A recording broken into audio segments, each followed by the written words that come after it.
Ok, né? Vamos então cumprimentando a todos, né? Os nossos colegas, amigos de jornada, os nossos amigos de caminhada. Mais uma vez nós estamos então reunidos com o objetivo de falarmos sobre Yoga. Nós estamos já de imediatamente dando continuidade com a parte 3, né, do Sutra de número 41 da seção primeira, tá? No qual diz, né, como título, no caso de alguém cuja Chitta Vitris, os movimentos, as modificações da mente foram quase completamente aniquiladas, ocorre a fusão ou completa absorção recíproca do conhecedor, do conhecimento e do conhecido, como no caso de uma joia transparente colocada sobre uma superfície superficial, né? Isso, né? Uma superfície colorida, perdão. Então nós estamos dando já continuidade, nós paramos em um ponto e todos já estão sabendo qual foi o ponto, né? Foi o ponto do encontro do vídeo encontro passado, e nós vamos dar continuidade dali, né? Das considerações, né?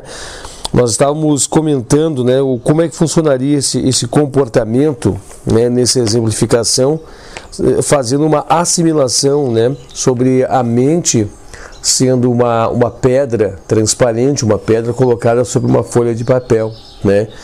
Então nós íamos entrar no trecho que falava assim: consideramos por um momento os fatores, né? Eu vou só fazer a leitura do parágrafo anterior, até para nós pegarmos como veio, como gancho, para depois dar continuidade, tá? Não há necessidade de fazer introdutório hoje, até porque nós estamos fazendo como se fosse emendado, né, uma continuidade do encontro da semana passada. Vamos lá então. O comportamento de uma mente em relação ao objeto de contemplação é notavelmente semelhante ao do cristal em relação ao papel colorido. Qualquer atitude, ou melhor, qualquer atividade, impressão ou propensão que a mente tenha fora do objeto de contemplação impedirá que ela venha a fundir completamente com ele. Só quando a mente tiver, por assim dizer, aniquilado totalmente a si mesma e destruído sua identidade independente, é que ela pode tornar-se assimilada ao objeto de contemplação e brilhar com a pura verdade entesourada no objeto. O que é importante nós vermos nesse parágrafo, né? Trazendo para a vida do yoga, né? Trazendo para a vida do ser humano, para fins de evolução. É isso que nós temos que fazer, né? Observa, olha, qualquer atividade que a mente venha a ter, né? A impressão ou propensão fora deste objeto de contemplação, que é o objeto que nós estamos usando para contemplar, ela não vai fazer com que ela funde-se, né, com esse objeto. Então, para analisar a que grau nós temos que chegar, né? A que grau nós temos que chegar? Nós temos que chegar num tal grau que somente este objeto esteja presente na mente num fluxo ininterrupto.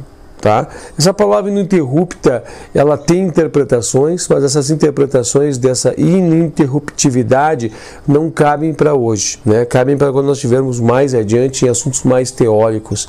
Mas é muito importante você ver que tem que ser ininterrupto, bota isso entre aspas por enquanto, ininterrupto, paralisado, parado. Por que eu estou dizendo entre aspas? Só não deixar você com confusão mental.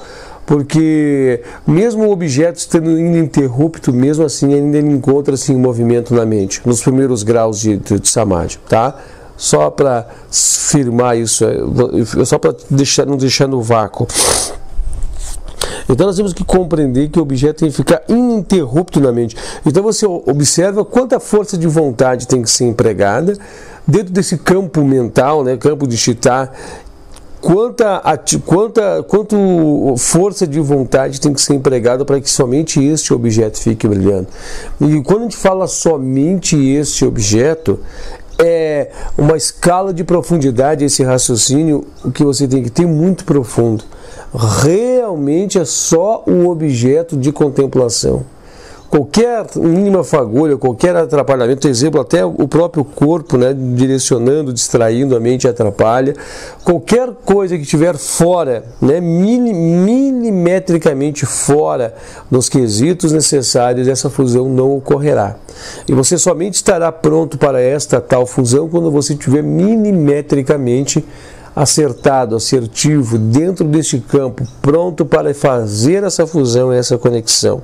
Só quando a mente estiver aniquilado totalmente a si mesma, destruído a sua identidade, esse aniquilar a si mesma é todas os seus sanskaras, né, os seus samsaras, os mais grossos, pelo menos até os primeiros estágios, aí você vai ver que ela vai ter que ter aniquilado a si mesma, é todas as suas impressões, é todas as dificuldades, é todo e qualquer sentimento, né, sentimento ou ação ou situação voltada à egocentricidade, né, é uma dissolução do eu em todas as esferas que você possa imaginar, destruída essa identidade de independente, somente assim ela pode tornar-se assimilada com o objeto de contemplação e brilhar com a verdade entesourada.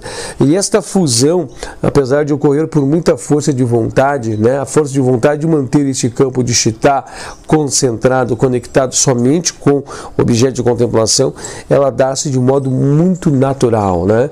Essa fusão, ela ocorre, né, essa fusão com muita harmoniosidade, né, de forma harmônica, não é algo brigado, né, até porque não pode haver pressão, não há pressão no sentido de uma batalha dentro desse campo de Chitta. Tem que ser muito harmonioso, tem que ser muito criterioso, tem que estar muito preparado, muito afinado para ocorrer esta fusão entre esses três, né? O conhecido, o conhecimento e o conhecedor, né? Ocorre-se a fusão, tá? Vamos então dando a sequência aqui. Consideramos por um momento os vários fatores que impedem esse processo de assimilação, dentro do exemplo dessa joia com o papel colorido. Antes de mais nada, vêm várias tendências, algumas de caráter quase instintivo, que transmitem fortes preconceitos à mente e fazem com que ela flua natural e poderosamente por certas linhas predeterminadas. Tais tendências são, por exemplo, as de acumular as posses, de se permitir todas as espécies de prazeres e atrações e repulsões. Derivadas de vários tipos de desejos, elas são propensas a projetar as imagens mentais e as tentações conforme a sua própria natureza. Com a prática do yoga, deixa eu só segurar aqui, já vou voltar com a prática de yama e niyama, eu vou voltar aqui, ó. Vamos segurar então aqui nesse trecho. Aqui está nos dizendo o que é a mente, qual é as características de uma mente que não está preparada para essa autofusão, a samadhi, né? Quando ela estiver quase aniquilado a si mesma. Por que fala quase, não totalmente aniquilado? Porque os primeiros estágios de samadhi se atingem no quase aniquilamento, né? Você vai atingir os primeiros estágios de samadhi, você vai adentrar esse mundo de samadhi, né? No seu quase aniquilamento. O que está chamando a atenção aqui, que é muito interessante nós entendermos, que fala assim, aqui sobre os fortes preconceitos, né? O que é os preconceitos? A mente hoje nós não conseguimos medi-la pela sua atividade concreta, né? Nós temos que medi-la pela sua atividade abstrata.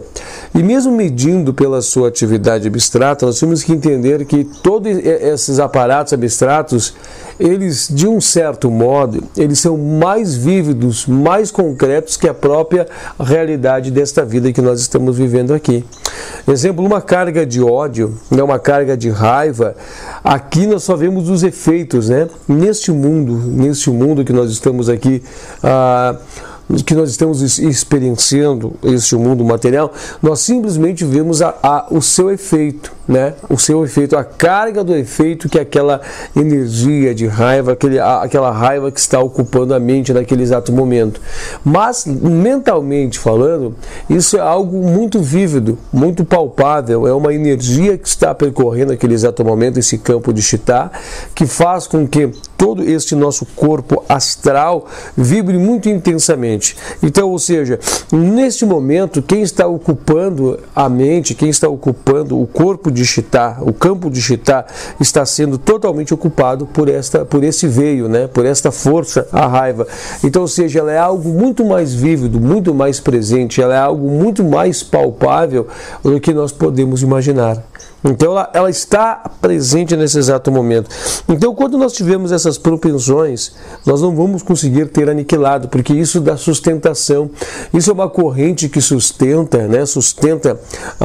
Vamos botar assim, esse fio condutor de Chitá, que impede que o próprio Chitá aniquile-se a si mesmo, né? Que haja essa dissolução, né, dissolução da mente para que haja a fusão.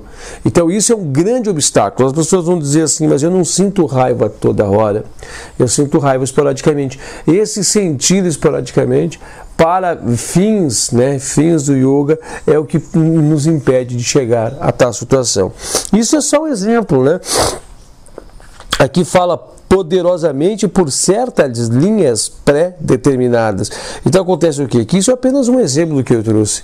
Existem outras linhas. Existem os teus conceitos pessoais, né, as suas crenças de vida, o que você acredita, as suas próprias memórias, as suas próprias impressões, né, as coisas que você tem como verdade, seus princípios, suas crenças, esse ego, né? A busca de prazer constante, a fuga da dor e a busca de prazer, né, de forma constante, esta vida que você acha que realmente é uma realidade e ela não é real, ela é fantasiosa, né?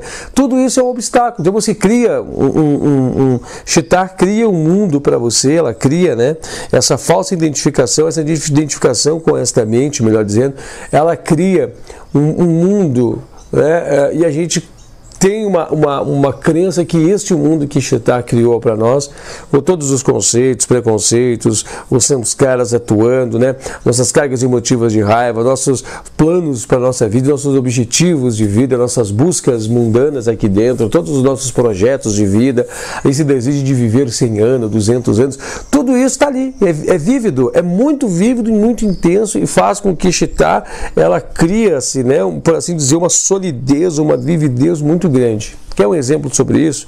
Suponhamos que você torça para um time A e chega alguém que torça para o time B. Ambos vão tentar fazer com que a pessoa mude de posição, né? Mude o seu jeito de torcer, de pensar e torcer por tal time. Você percebe que vai ser uma briga, um duelo tão grande entre essas pessoas, né? Tentando provar qual é o time melhor para o outro, para tentar fazer o outro mudar de posição, que ambos não vão conseguir, né? Não vão conseguir, dependendo do grau, né? Não vão conseguir que tanto o A quanto o B mude, altere de time. E agora a pergunta é, dentro de uma assertiva, de um caminho espiritual, qual dos dois está correto? Né? Entre A e B, qual dos dois está correto? Ambos estão defendendo suas posições e ninguém muda suas posições. Então você percebe que existe entre ambos, né? Entre ambos, que faz com que um defenda a sua posição ou defenda a sua posição, existe uma carga egóica muito grande. Existe uma carga, né? Existe nesse exemplo que eu estou dizendo para ti, uma impressão registrada, impregnada dentro de cada um deles, que faz com que acredite que o A para ele é melhor e o B para ele é o B sendo melhor. Então eles lutam, né, por defender esse princípio. Só que esse princípio, por mais abstrato que seja, dentro de um caminho espiritual, ele é muito vívido, ele é um barramento, ele é um travamento, ele é um muro que não permita transpor, né, que não permite que nós conseguimos transpor os caminhos espirituais. Tá? Então você observa o distanciamento que nós estamos, né? Estamos da nossa real posição, que é, né, essa posição espiritualizada, por nós estarmos arraizados, né? Arraizados nessas coisas. E nós podemos dizer aqui que o corpo é um entrave, né? Porque o que acontece? Hoje o nosso próprio corpo, a nossa estrutura, a nossa forma de alimentar, nós achamos que somos o corpo. Então nós estamos nutrindo o nosso corpo de forma errada, nós estamos tendo atenção, né? Uma atenção indevida ao corpo. Não estou dizendo que não se deve ter atenção, nós temos uma atenção indevida ao corpo, nós estamos observando nossos corpos, achando que somos nós. Então tudo isso é uma ilusão, um campo de ilusão, isso forma uma barreira, né? Nós temos também as nossas próprias emoções, nossos próprios sentimentos, nós achamos que não somos esses sentimentos que nós somos, né? Todo o nosso sentimento, eu sou uma pessoa alegre, eu sou uma pessoa triste, eu sou uma pessoa, né, que tem fantasias, eu sou uma pessoa melancólica. Nós achamos que somos esses sentimentos, então isso já transforma mais uma casca de barreira e nós achamos que somos os nossos princípios mentais, as nossas crenças. Por exemplo, no que você acredita? Eu acredito que tem que ser assim, eu defendo essa posição assim, né? A minha posição política é esta, né? A minha posição, e isso faz com que você defenda, né, a tua posição política, que você faça uma defesa da sua posição política. Mas se você for analisar, tudo isso é ilusão. Essas coisas são ilusão, essas coisas não são as coisas perpétuas. A única perpetuidade no universo é o uno. Então o resto, tudo de uma certa forma é ilusão. Então você vê quando nós estamos presos, né? Enquanto nós estamos bitolados, o quanto nós estamos segregados, né, a uma coisa, a um algo. E tudo isso gera uma camada, um campo ilusório. E isso faz com que nós criemos um mundo virtual, né? Vivamos nesse mundo virtual com as nossas memórias, com as nossas crenças, os nossos achismos, e fizemos esse mundo existir fora de nós. Aí criamos o princípio da egoidade. Este é o ego, este é o você menor, né? É o você menor. Então nós temos que destituir, eliminar, acabar com tudo isso para que o eu verdadeiro, o eu espiritual possa resplandecer dentro de você, possa ele se manifestar, ele assumir. Aí entra o caminho de todo, o caminho do yoga, né? Aí entra toda essa caminhada do yoga, que é destruir, né? Destruir o velho eu para que o verdadeiro eu possa assumir o comando de tudo. É fácil ou é difícil?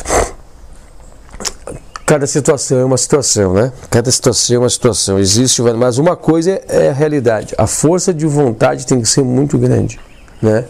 A força de vontade tem que ser muito grande. Se um elemento A, B está com isso é Newton, né? Se um elemento B precisa de tantas forças para ser movida pelo ponto A, então o ponto A tem que sobrepujar aquela força, né? Para poder empurrar o ponto B. Então assim nós temos que ser mais fortes que tudo isso. O yoga ele tem que ser mais forte. Mas é claro que nós vamos trabalhando isso com 3 caminhos, como nós começamos a mensurar, né? Que nós estamos mensurando para vocês desde o início, né, da Raja Yoga, né? Nós temos esse caminho da autoentrega, esse caminho do autoestudo, né, esse caminho e o caminho da ação. O caminho da ação é esse que nós estamos fazendo todo dia. Nós estamos em ação constante, todos os dias, né? Nós estamos aqui, eu estou em ação. Nós estamos aqui, a mente está em ação, o Chitta está em ação, a vida, o pulsar, as coisas estão em ação. Então nós temos que nos desdobrar para que fazemos uma ação harmoniosa com todo o sistema, né? E isso se adquire de que forma? Através, né, do sair da ignorância para buscar esclarecimento. Aí entra o ponto do autoestudo. Né, do autoestudo dentro. Existe um caminho só disso, né? Inclusive os teosóficos, né, são pessoas que estudam muito, eles adquirem uma evolução, um conhecimento muito grande, atingem grandes patamares evolutivos somente estudando. Somente estudando, fazem as suas meditações, mas o seu maior crescimento, né, mental, o maior crescimento espiritual se dá através de muitos estudos, né, muitos estudos. É um exemplo. O outro também é através da autoentrega, né, a autoentrega, né, se envolver com Niskama Yoga, e essa entrega, né, Bhakti Yoga, entrega ao amor, são 2 caminhos de muita iluminação, que destrói, né, que rompe o ego. É um belíssimo caminho e todos eles são incorporados. As essências das escolas são pegas, captadas, e as essências das escolas são traídas para a yoga real, né? E a gente usa a potencialidade de todas essas escolas ao nosso favor para que nós possamos evoluir rapidamente dentro do caminho. É como nós subíssemos uma montanha, atalhando-a, né? Atalhando ela do seu topo até, né? Criando uma linha, melhor dizendo, da sua parte de baixo ali, do seu pé, né, até o seu topo, levando uma linha reta, sem caminhar para cá, sem caminhar para lá, sem encontrar atalhos, né, mas é assim escalando, né, com muita força de vontade, com muita força braçal, com muita energia para poder chegar ao topo, tá? Vamos lá então, continuando aqui. Então, assim, ó, com a prática de Yama e Niyama e Vairagya, lembram, né? Da autoiluminação, o autoesclarecimento, a fuga da ignorância, né? Ó, procura-se eliminar da mente do iniciante todas as tendências. Quais tendências? Essas que eu estava falando agora, né? Yama e Niyama são princípios que você adota em sua vida, e esses princípios eles têm que ser levados com mãos de ferro, para que se comunivam em realizações. E esse levar de mão de ferro, eu vou ser bem sincero para você, gente, é muito difícil, dependendo do seu grau evolutivo. Tem pessoas que não conseguem passar de Yama e Niyama. Tem gente que tropeçam em Yama e Niyama. É muito difícil. Eu sou o errante, eu estou tropeçando em Yama e Niyama ainda, né? Eu estou tropeçando muito, irmãos, muito mesmo. Não tenho porquê. Estaria fantasiando-me se negasse isso a vocês. E as coisas tão práticas, né? As práticas tão básicas da yoga, Yama e Niyama, né? Que é os exercícios, né? Os exercícios que nós temos que fazer, os exercícios no sentido de que é a atenção ao dia a dia e o como agir, né? E como agir frente às situações que ocorrem. Olha aqui, ó. E também o autoesclarecimento, né? Que procura eliminar da mente do iniciante todas essas tendências. Depois vem as impressões sensoriais. Eu não esqueci até de comentá-las, mas elas também existem, olha, provenientes do contato dos órgãos do sentido com o mundo exterior. Então, até mesmo os próprios 5 sentidos, né? Os cavaleiros da mente atrapalham, né? Atrapalham um monte quando você está tentando, né? O campo meditativo fica os sons toda hora entrando, né? No vácuo da mente. É incrível isso, né? Ao longo das vias dos órgãos dos sentidos, flui uma corrente contínua de impressões para dentro da mente, modificando-a constantemente uma série infinita de imagens. E é verdade. Essas impressões são eliminadas assim que Samadhi for praticado por meio de asana. Asanas, essa aqui, né? Eu adoto essa posição de asana. Tem muitas posições de asanas. Inclusive tem próprio caminho do yoga, né? Através só de asanas, de posição de asanas. É lindo, gente, né? É lindo. Me fugiu o nome agora, mas é Hatha Yoga, né? A Hatha Yoga, e é incrível, né? Há um caminho somente para isso, né?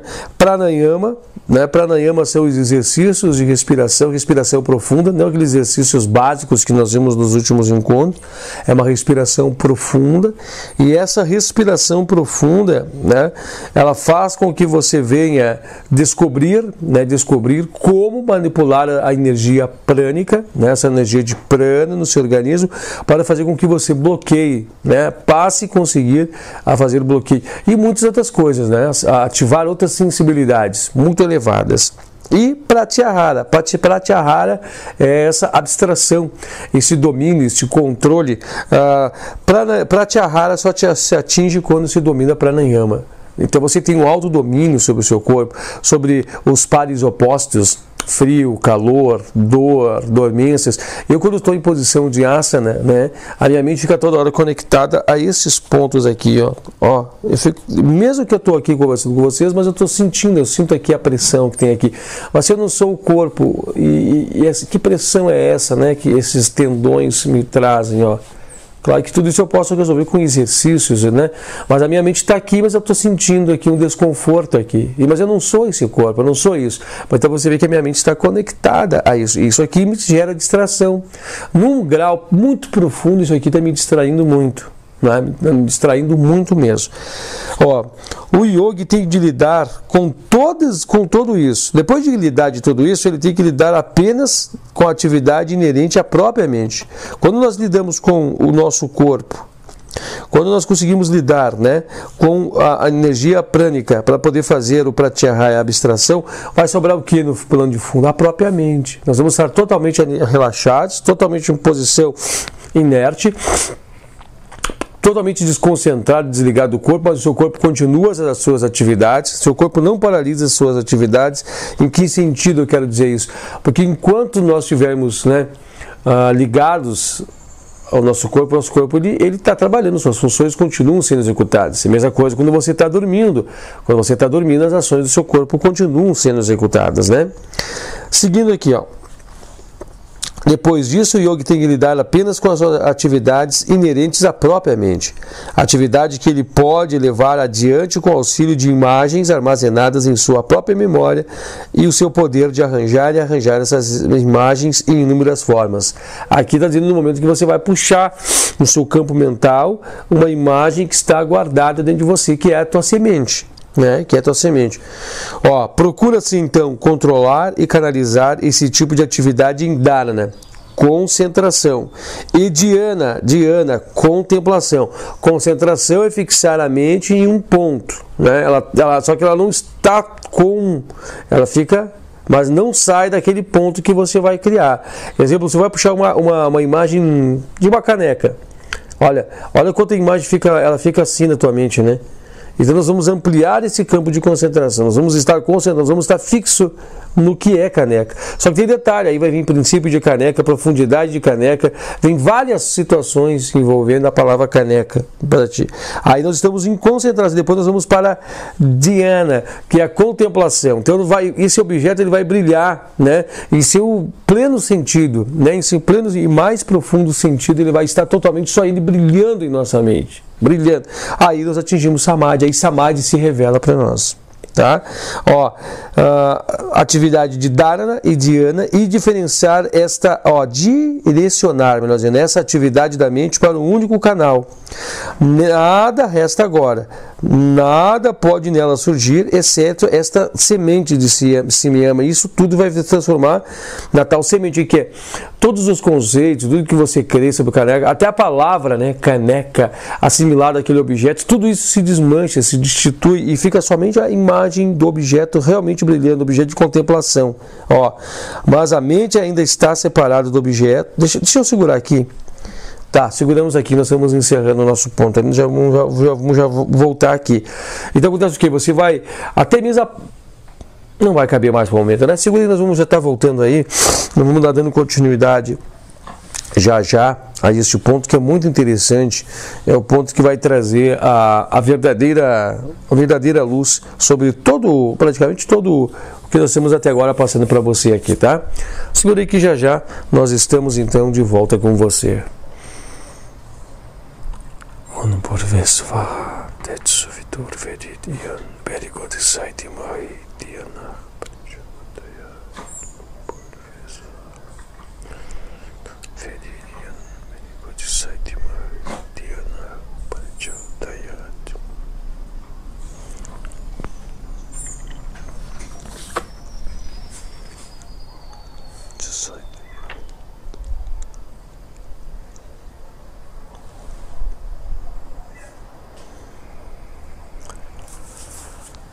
Perfeito, né? Já estamos então de volta para dar continuidade então, né, a este ponto tão importante. Então nós vamos voltar ali, vamos com mais calma, para nós podermos captar, né, a essência, né? A essência aqui não é nós acelerarmos o processo, né? A essência aqui é nós entendermos. Então o que está dizendo aqui, nada resta agora para a mente. Nada nela pode surgir, então, ou seja, nada vai adentrar a este campo, exceto a semente. Nesse exemplo nós estamos falando que é essa caneca, né, que é o objeto da contemplação. Agora um detalhe, quando isso aconteceu, ocorre a fusão, mas mesmo assim essa fusão é uma fusão em primeiro grau, que significa o quê? Que a mente ainda está separada do objeto. E enquanto mantém o seu papel subjetivo, nada pode se tornar una a esse objeto. Esse autopercebimento da mente, que obstaculiza a sua fusão com o objeto de contemplação e não permite o brilhar somente com a verdade oculta do objeto, elas passam a ser eliminada, então Samadhi é atingido. Né? O tema dos sutras subsequentes analisa o modo com que esse auto-percebimento é dissolvido para acarretar a fusão completa do conhecedor, do conhecido e do conhecimento. Eu achei que fosse tratar um pouco diferente o tema, mas tudo bem, né? Acho que fez um pouco de confusão aqui, mas eu consigo desfazer a confusão, porque quando eu estou observando os primeiros graus ainda há uma presença entre objetivo e subjetivo. Mas tudo bem, vamos de novo. Nada resta agora na mente. Nada pode nela surgir, exceto a semente de Simyama ou objeto de contemplação. Então, quando nós atingimos todos esses graus de Dharana e Dhyana, então somente o objeto está em nossa mente, vívido, ou seja, essa caneca. Só quando a gente fala a palavra caneca, né? Até esse nome é dissolvido, até o próprio nome, a própria identificação do nome com o objeto é dissolvido. Está somente só o objeto em tua mente. Depois, mais adiante, você vai compreender isso. Mas a mente ainda encontra-se nesse estado de Dharana, de Dhyana, melhor dizendo, separada do objeto, enquanto mantém o seu papel subjetivo. Então, quando ela sentir que ela está ainda presente, ainda viva, ela não vai se tornar una com o objeto. Esse autopercebimento da mente, que é o obstáculo da sua fusão com o objeto que está sendo contemplado, no caso a caneca, não permite brilhar somente a verdade oculta deste objeto. E isso se elimina em Samadhi. Ok, agora sim. Então, quando o Samadhi se atinge, a Chitta, a mente, ela aniquilou-se. E somente, né, essa aniquilação, o que é essa aniquilação? Do eu, né, fazendo a observação. Eu estou observando. Eu não estou mais observando. Eu sou caneca. Né? Eu passo a ser aquele objeto. Eu não estou mais ali perguntando, eu não estou mais ali olhando, eu não estou mais analisando. Saiu tudo isso de cena e somente caneca se fez presente. Aí ocorreu a fusão. Pense bem, medite sobre isso, é bastante profundo essa meditação. É nesse momento então que Samadhi é atingido. O primeiro grau de Samadhi, né? É atingido. Então, no momento que eu estou aqui, né? Olha, isso aqui é uma madeira. O que deve ser feito essa madeira? Ela tem isso, ela tem aquilo, né? Como é que imagina como é que deve ser por dentro, né? Mesmo eu não enxergando, tá tudo ali, os veios por dentro. Então, o que significa o quê? Quem é que está aqui? Aqui está a mente, o Chitta está divagando e o objeto está aqui. Então, quando o Chitta perdeu essa identidade dela, quando ela some do campo, ela apaga-se, né, por assim dizer, vai aparecer somente esse objeto intenso dentro dela, vai ocorrer a fusão. Aí acabou todas as dúvidas, né? Você passa a ser esse objeto, você passa a ter um domínio.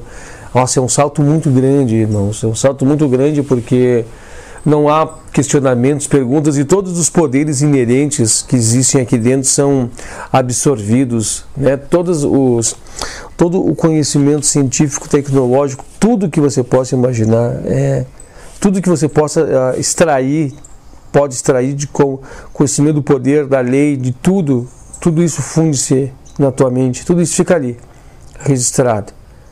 É um estado de êxtase muito grande, muito grandioso, muito grande. Você passa a ser. Então, quando você é aquilo, todo o aparato, né, todo o aparato de leis, todo o aparato que tem aqui energia, tudo, você passa a não perguntar mais nada, né? Você passa a ser a resposta, você passa a ser o aquilo. É incrível, né? Seguindo aqui. Considerando a analogia do cristal de perfeita transparência colocado sobre um papel colorido, nota-se que, embora o cristal esteja livre de defeitos e possa, portanto, ser assimilado ao papel colorido, ainda assim, a luz colorida proveniente do papel o está colorindo. Portanto, ele ainda não é totalmente livre de defeitos. Uma influência externa ainda o altera, embora essa modificação seja de natureza muito sutil. Somente quando o cristal é colocado sobre um papel em branco que emite a luz branca é que ele brilhará com a luz branca que inclui todas as cores em uma composição harmoniosa, símbolo da verdade total ou realidade. Aqui está mostrando para nós que mesmo nós atingindo esses estágios, nós estamos ainda com um objeto em nossa própria mente. E esse objeto não é ainda a última, a realidade ulterma de toda de todo o universo, né? Vamos botar assim, de todos os campos, né, da espiritualidade. Ele é apenas um objeto, ele é apenas uma composição de matéria, uma composição de princípios, de leis. Ainda não é o profundo, né? Então é isso que está dizendo. A mente está sendo colorida por um objeto que não é, está sendo colorida por um objeto colorido, que não ainda não é esse objeto livre, né? Livre de impressões, não é livre, não é a última camada. Ele não é, porque ele é uma composição de agregados de leis, agregados de situações. Ele não é ainda o último princípio. Aí nós vamos começar a mergulhar em outras camadas mais profundas de Samadhi, até que acha isso. E acontece o quê? Aqui fala a luz branca, porque a luz branca, a verdadeira luz branca, no qual nós não a conhecemos, mas a luz branca, ela tem todas as cores. Então, se ela tem todas as cores, ela tem o tudo. Tudo está resumido nesse branco, nesse alvo, que a gente não tem condições nem de medir mentalmente o que é isso. Então, significa o quê? Que a realidade pura e total, ela é alva, branca, porque contém o todo ali dentro. Imagine a brancura disso todos. Nós não temos nem olhos para ver, né? Não se vê com os olhos essa brancura, com os olhos físicos. Porque os olhos físicos não têm potencialidade para medir essa expressão. Nós não temos, nós trabalhamos dentro de uma faixa tão limitada, dentro do espectro, que nós não conseguimos medir isso. Seguindo. De uma forma análoga, né, uma comparação em Sabija Samadhi, embora todos os outros defeitos da mente tenham sido eliminados, um defeito ainda está ali. Trata-se da sua permeabilidade com a verdade parcial da semente de contemplação, comparada com a verdade total, que inclui e integra todas as verdades parciais e verdade parcial da semente. Essa verdade ainda atua como um obstáculo e impede a mente brilhar em sua verdade total. Então, tá vendo? O próprio objeto de contemplação ainda é só um grau, porque o próprio objeto de contemplação ainda é uma verdade parcial da realidade profunda. É o que eu estava acabando de dizer agora aqui, que não impede com que a máxima verdade total ainda brilhe na mente. É só os primeiros estágios de Samadhi. Assim, enquanto essa verdade parcial de qualquer semente densa ou sutil ocupar a mente, a verdade total da realidade una não pode brilhar ainda através dela. Para que ocorra a realização da verdade total, que somente pode ser encontrada na consciência do Purusha, segundo a terminologia do Yoga, é necessário remover até mesmo a impressão de qualquer verdade parcial realizada em Sabija Samadhi. Isso é conseguido pela prática de Nirbija Samadhi, ou Samadhi sem semente. O cristal perfeito e transparente da mente pode então brilhar com a pura e alva luz da verdade. Então, ou seja, quando nós formos praticando, né? Quando nós atingimos esse grau de Samadhi com semente, qual que é um semente? Que nós precisamos de um objeto para atingir, de contemplar. Quando nós conseguimos atingir um Samadhi que ultrapassa essa necessidade de uma semente, que é mais profunda ainda, que é o momento que nós vamos ter que praticar, tem que se praticar muito Samadhi, né, com vários elementos, para depois conseguir esse Samadhi mais profundo, que é um Samadhi sem semente, que é uma dissolução da sua própria mente, né, sem ter uma semente lá dentro. É um ponto muito difícil, porque as pessoas treinam para fazer de um jeito e depois tem que desaprender, por assim dizer, né, em fazer daquele jeito, para que se possa atingir isso sem semente, buscar conhecer-se a si mesmo, né? Aí sim você atinge o mais fundo, né? Aí, o brilhar puro e alvo da luz da realidade. Isso se chama então Nirbija Samadhi, é um Samadhi sem semente. Seguindo aqui. Por consequente, em Sabija Samadhis, os vitris da mente são substituídos por este puro, mas parcial conhecimento de um determinado aspecto da verdade. Tá vendo? Mesmo que nós estamos, né, com as modificações desse material, desse semente de contemplação, ainda há modificações. Nós somente vamos atingir o verdadeiro Samadhi quando, né, são substituídos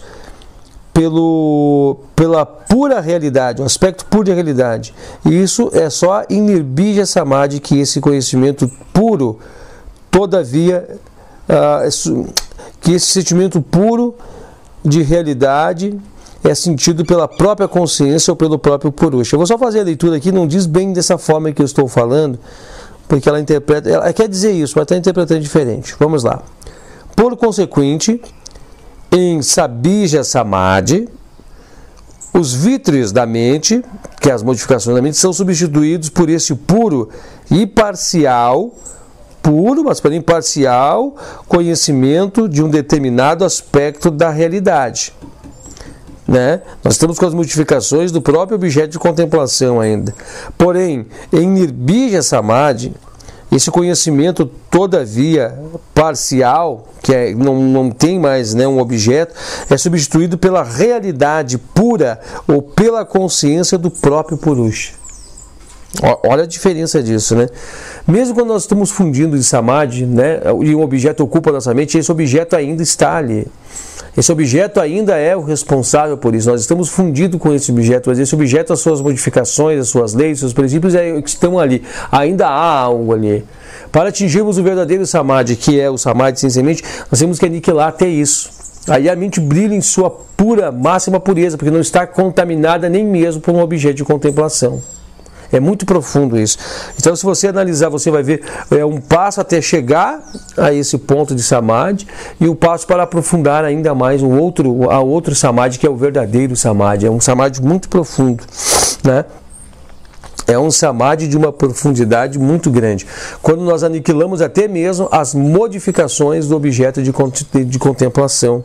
Né? Como eu falei, princípios, leis, a verdade que está subjacente, que faz isso ser isso. Então tudo isso são modificações desse próprio objeto.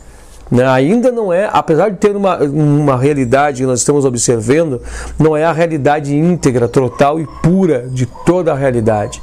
Então nós temos que buscar um aniquilamento até mesmo dessas modificações que ocorrem dentro do Chitta, para que quando o Chitta nós conseguimos realizar um Samadhi sem semente, aniquilar tudo isso, nós consigamos o verdadeiro Samadhi. Que é o Nirbija Samadhi, o Samadhi sem semente. Esse Sabija Samadhi, ele é por graus. Nós já estudamos os graus, né? Já falamos aqui dos graus. Vitarka, Vikara, Ananda e Asmita. Né? Nós já falamos os graus. Os graus é 4 estágios, né? 4 largos estágios. Né? Tem gente que na nossa vida não consegue atingir um. Né?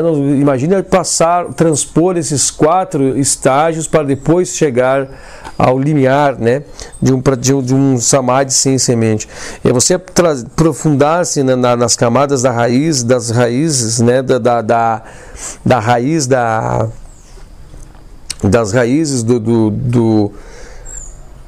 dessa consciência divina, dessa consciência universal, é você mergulhar profundamente, você extrair, e para isso só dissolvendo esse eu, né?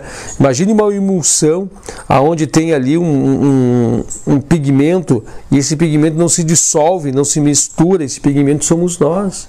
Com todas as nossas imperfeições, nossos defeitos, então nós temos que ser depurados para que nós percamos essa identidade de não dissolução e dissolvermos e misturarmos. Quando nós estivermos misturados a toda a solução, nós passaremos a ser essa emulsão, essa solução.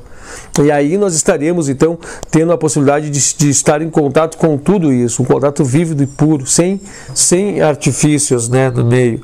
E para nós buscarmos a realidade, nós temos que passar nem mesmo a ser a emulsão, nós vamos passar a ser os princípios da emulsão. É muito mais elevado, né? Aqui fala, ó, nesse estágio a mente funde-se na realidade una e existe despercebida somente. A mente funde-se na realidade una e existe despercebida somente para irradiar seu inimaginável fulgor. Inimaginável fulgor, é o tudo, né? É o tudo. Agora aqui, ó, do que foi dito acima sobre as condições a serem cumpridas antes da fusão do conhecedor com o conhecido em Samadhi, deve ficar claro que a técnica do yoga precisa ser adotada em todo e não parcialmente. Então, todo o caminho do yoga para levar até aqui. Se, por exemplo, os desejos comuns não tiverem sido eliminados, mas apenas moderados, será impossível praticar samadhi. Os desejos continuarão a exercer pressões inconscientes e a projetar a mente em todas as espécies de imagem. E nessas condições não será possível manter um tranquilo e ininterrupto estado da mente, sem o qual o samadhi não pode ser praticado. Então, ou seja, enquanto nós não aniquilarmos, não destruirmos isso, nós não vamos atingir o princípio de yoga, que é samadhi, né? Por isso que muitas vezes diz que o yoga é sucessivo às vidas. Até mesmo no Bhagavad Gita diz que quando a pessoa evolui em um determinado grau em samadhi, ela tem o direito de nascer em uma família piedosa. Que essa família, né, piedosa, esse grupo, esse agrupamento de espíritos, de purushas, de almas, vão ser pessoas ligadas já ao samadhi, essa família piedosa, né, ligada ao yoga, e ali fará com que a pessoa siga seu caminho do yoga, né, porque nós vamos produzir impressões sansaras que vão nos conduzir a isso. Então todo o esforço é válido. Nós estamos falando aqui de coisas de algumas vidas, de muitas vidas, né? E de uma forma ou de outra nós vamos sempre estar ligados ao caminho que nós estamos traçando, ao samadhi. Por isso que é interessante você começar agora, né? Comece agora. Talvez você já tenha começado em outras vidas e não lembra, mas começa agora, se dedica agora, se lança agora. Ah, mas eu tenho defeitos, eu também tenho. Se lançamos agora, para que nós criamos as condições melhores e perfeitas no porvir, para que nós possamos nos libertar dos enroscos da materialidade, né? Grandes mestres do agora, né, muitos deles já estão praticando por quantos milênios de anos o yoga, né? Até atingirem um grau de perfeição, né, muito grande. Esse é o contexto da encarnação, esse é o contexto da roda de vidas, de mortes e nascimentos, esse é o contexto de tudo. É essa perfeição para que nós vencemos a materialidade, que nós vencemos esse campo material e nós livramos-nos de vez por toda, né, desse obstáculo e possamos evoluir em outros mundos mais evoluídos, né? Olha só o intento, tá? Este estado não pode ser atingido mediante um simples exercício de vontade, como algumas pessoas supõem, né? Só a vontade não basta. A ação tem que estar todo um agregado de energias polarizadas, né, para se buscar isso. Já que o exercício da força de vontade em uma mente agitada por desejos, até mesmo subconscientes, tende a gerar tensão mental. E uma mente sob tensão, o que pode ser até imperceptível, está completamente despreparada para a prática de samadhi. A tranquilidade, pré-requisito para o samadhi, é uma condição de extraordinária e habitual estabilidade, e a verdadeira estabilidade não pode existir onde há tensão. É necessário enfatizar esses fatos rapidamente, pois os aspirantes não familiarizados com as realidades do yoga lançam-se diretamente às práticas de meditação sem qualquer preparação prévia. Olha que puxão de orelha aqui. E começam então a se inquietar e a imaginar por que não fazem nenhum progresso. A prática do yoga superior requer um preparo completo e constante, após longos períodos de tempo. Isso não quer dizer, é claro, que o aspirante não deva começar com algumas práticas simples e ir gradualmente ampliando-as até que tenha dominado as lições preparatórias. Isso é trabalho de uma vida, né, gente? Não somente uma vida, é trabalho de vidas. É trabalho que exige vidas. Há uma palavra de grande relevância no Sutra, é a palavra Kshina. Esta palavra significa atenuado ou enfraquecido. Presta atenção nesse trecho aqui, ó. Não quer dizer aniquilado ou completamente morto. Ou seja, na prática de Simyama, em Bija Samadhi, há sempre uma semente presente na mente. Acabamos de falar isso também. Assim, não se pode dizer que a mente esteja sem vitre ou sem modificação. Somente quando é praticado Nirbija Samadhi é que a mente vai ficar realmente sem vitre, sem a modificação. Porque o que acontece? Quando nós acabamos de falar isso agora, já está muito claro isso para você. Porque quando nós estamos com objeto de contemplação dentro de Chitta, confundido em Samadhi, ele é a modificação. Ele é o vitre que ocupa. A Chitta não tem os seus vitres, mas tem aquela modificação dentro dela. Ela ainda é uma modificação. É verdade que na fase final de cada um dos estágios, Vitarka, Vikara, Ananda e Asmita, de Samprajñata Samadhi, né? Que nós estamos falando que é das camadas como se faz para passar, lembra? A verdade parcial que resplandece através da mente dificilmente pode ser chamada de um vitre no sentido comum. Dificilmente, né? Não seria bem isso, mas as pessoas entenderam. Dá para entender, né? O livro está nos advertindo, mas dá para nós entender. No entanto, não se pode dizer que a mente esteja em uma condição inalterada, pois a luz da verdade parcial, como explicado antes, ainda está colorido a mente. Por mais que nós estejamos, como eu já havia dito antes, né, com todo esse grau aqui, ó, tudo aqui dentro, os princípios da lei, esses mesmos princípios e leis ainda não é o profundo, não é o todo. Isso é algo que ainda é uma barreira que nos impede de brilhar no máximo fulgor e esplendor. Mas já é um grande salto, né?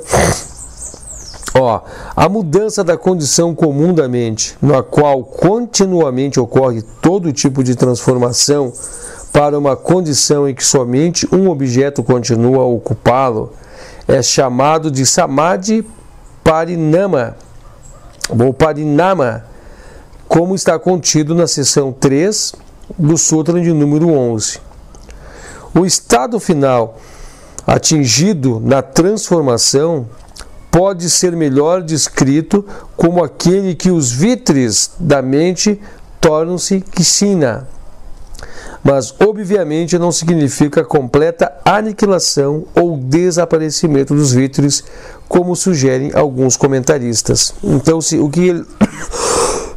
em miúdos, mesmo, né, que a mente está paralisada, a mente está retida com o objeto dentro, esse mesmo objeto ainda a modifica, esse mesmo objeto ainda a colore, né? Esse mesmo objeto ainda faz com que ela esteja ali, a mente ali, Chitta ali. Apesar de Chitta estar paralisado, estar estagnado, Chitta está fundido a algo, ela sendo este algo, mesmo assim ela ainda encontra-se ali, fundido, jungido a este algo. Ela está existindo ainda por causa deste algo. E isso tem de ser também dissolvido, para que o estágio mais profundo de Samadhi,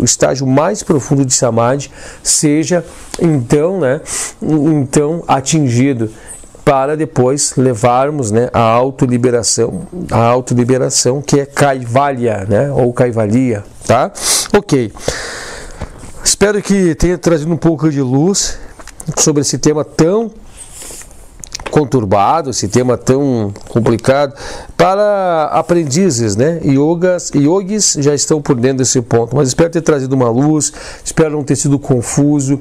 A explicação em uma base ela é muito mais simples, né?